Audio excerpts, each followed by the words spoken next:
Puji Tuhan, salam sejahtera Bapak Ibu Saudara keluarga GPDI LCD Magelang dimanapun berada. Kita kembali bertemu dalam Renungan 79. Hari ini kita akan bersama-sama kembali belajar merenungkan 365 yang mengubahkan hidup. Dan kita terus berdoa Tuhan memperbarui kehidupan kita setiap hari.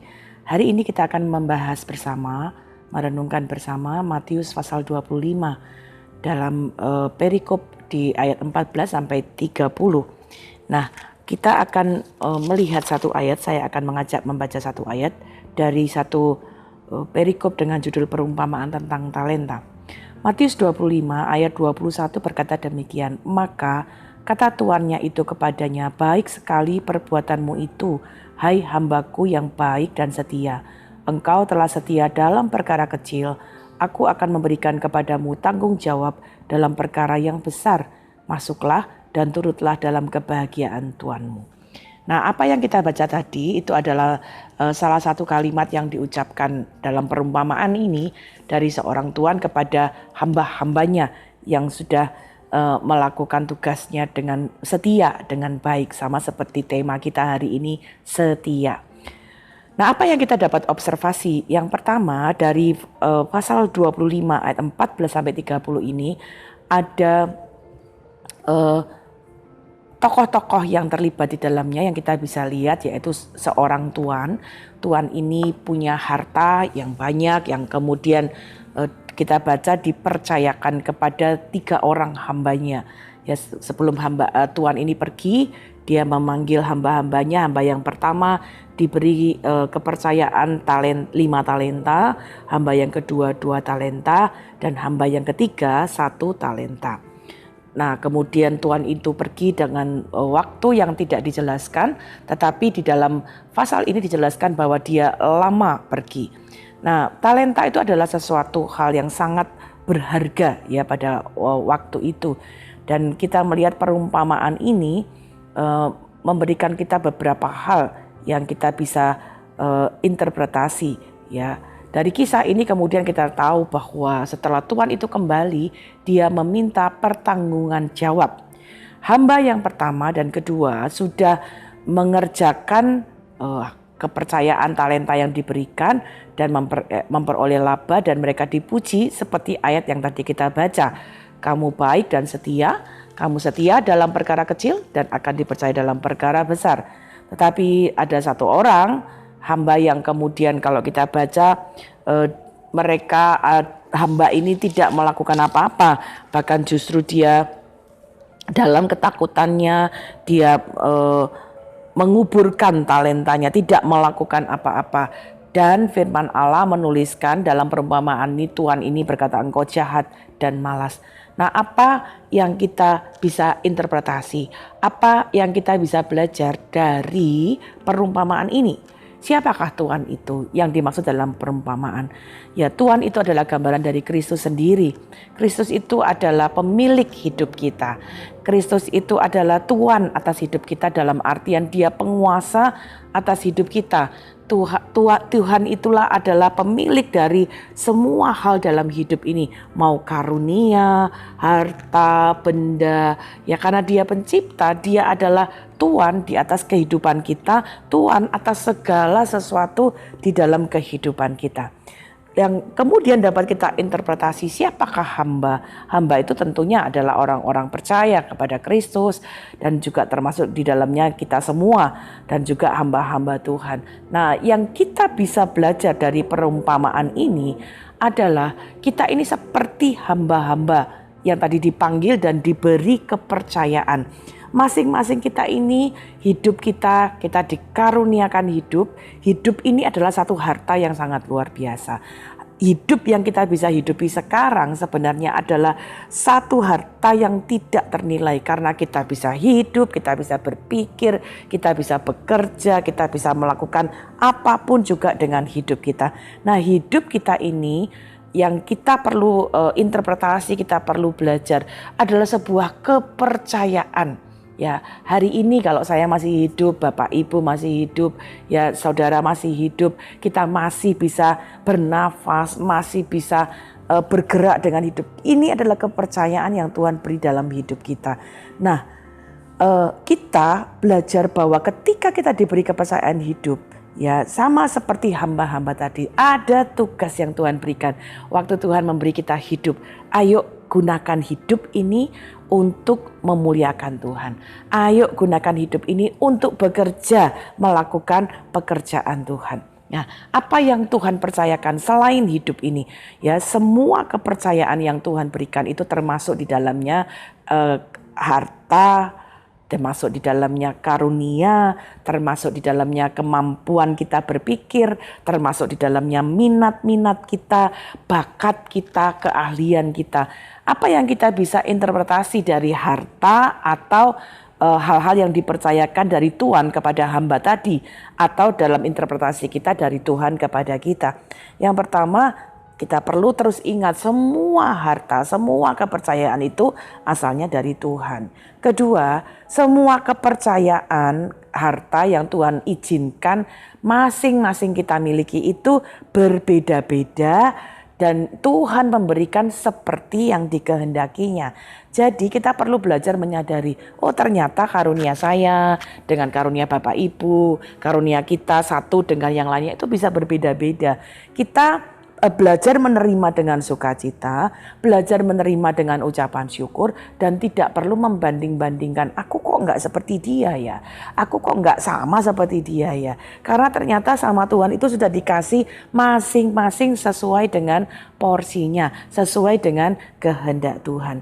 Dan dari kepercayaan ini kita juga bisa menginterpretasi semua yang kita miliki, sekali lagi digunakan untuk kepentingan Tuhan. Harusnya digunakan untuk kepentingan Tuhan.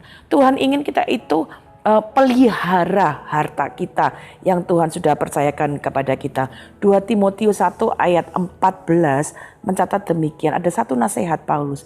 Peliharalah harta yang indah yang telah dipercayakannya kepada kita oleh Roh Kudus yang diam di dalam kita.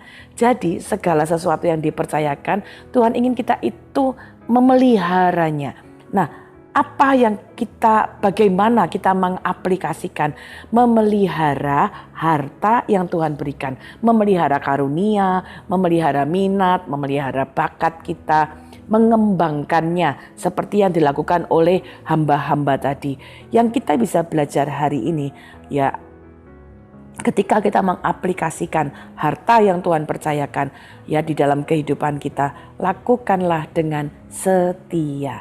Ya, apa yang kita maksud, yang kita bisa belajar dengan kata setia? Artinya begini, ketika kita punya kemampuan, minat, bakat, kenali dengan baik, lalu di mana saja kita berada, lakukan dengan setia. Artinya mungkin kita ada di rumah, ya kita punya keahlian-keahlian yang Tuhan taruh dalam hidup kita, lakukan dengan setia. Jadi kalau kita setia di rumah, kita juga setia ketika ada di kantor. Jadi jangan hanya kemudian misalnya kita di kantor itu rajin, kita di kantor disiplin, tapi ternyata di rumah tidak. Ya, kita mungkin di gereja rajin melayanan, tetapi ternyata di rumah tidak.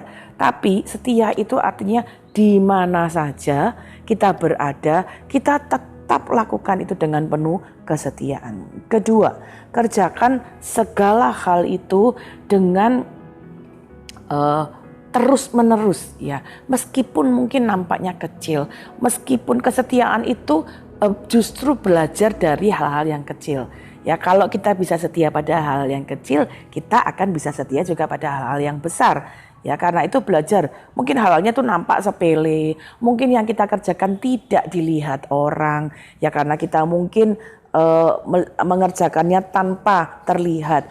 Mungkin yang kita kerjakan itu tidak dipuji orang. Ya, tetap lakukanlah dengan setia.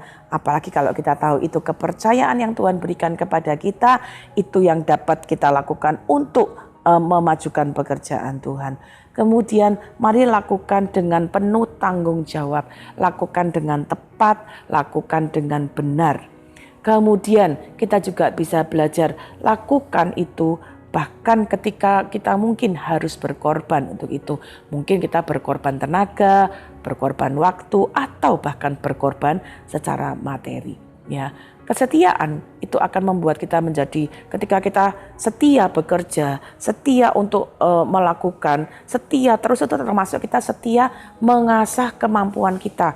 Ketika kita sudah mampu melakukan hal ini, kita nggak kemudian, wah saya sudah bisa. Tapi kita setia mengasah lagi, supaya kita semakin lagi terampil, semakin lagi bisa, semakin kreatif. Jadi kita tidak hanya menjadi seorang yang kemudian berhenti di satu sisi saja. Nah, dari kesetiaan, di mana saja kita kerjakan, kesetiaan melakukan apa saja ya di dalam hal yang kita percayakan kepada Tuhan, kita dapat memperoleh satu hasil yang sangat luar biasa.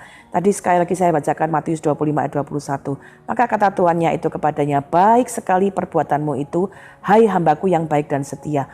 Engkau telah setia dalam perkara kecil, aku akan memberikan kepadamu tanggung jawab dalam perkara yang besar. Bapak Ibu Saudara, apa yang kita dapat lihat ketika kita setia dalam kepercayaan yang Tuhan berikan kepada kita, rajin mengerjakannya, firman Allah berkata ada promosi dari Tuhan. Bukankah kita suka ya dengan promosi, dengan sesuatu yang kepercayaan yang bertambah. Nah, Tuhan itu janjikan kepada kita, setia dalam perkara kecil, engkau akan diberi tanggung jawab dalam perkara besar. Oleh karena itu, dari pembacaan kita hari ini, mari kita bersyukur untuk kepercayaan yang Tuhan berikan kepada kita.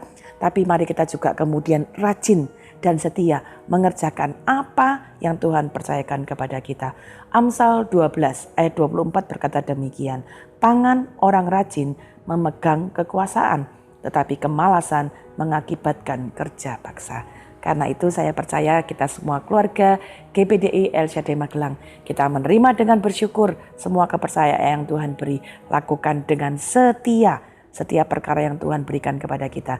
Dan saya percaya kita akan dipercaya perkara-perkara yang besar.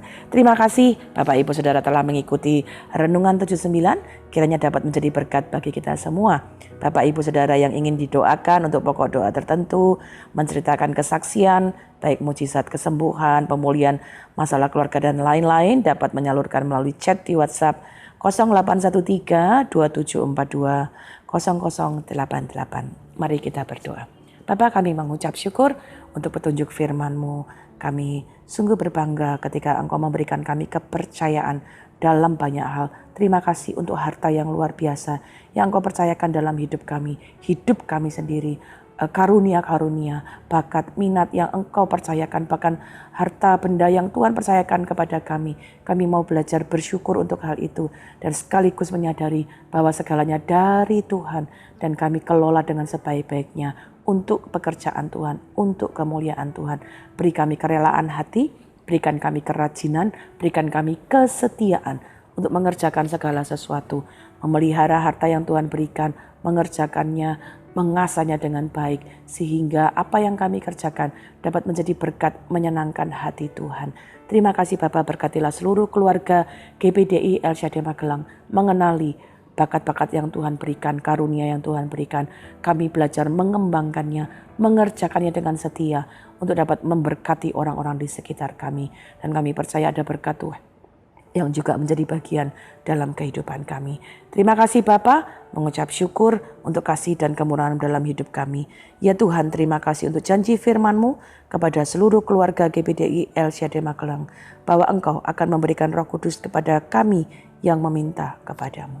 Di dalam nama Tuhan Yesus Kristus kami mengucap syukur dan berdoa. Haleluya. Amin.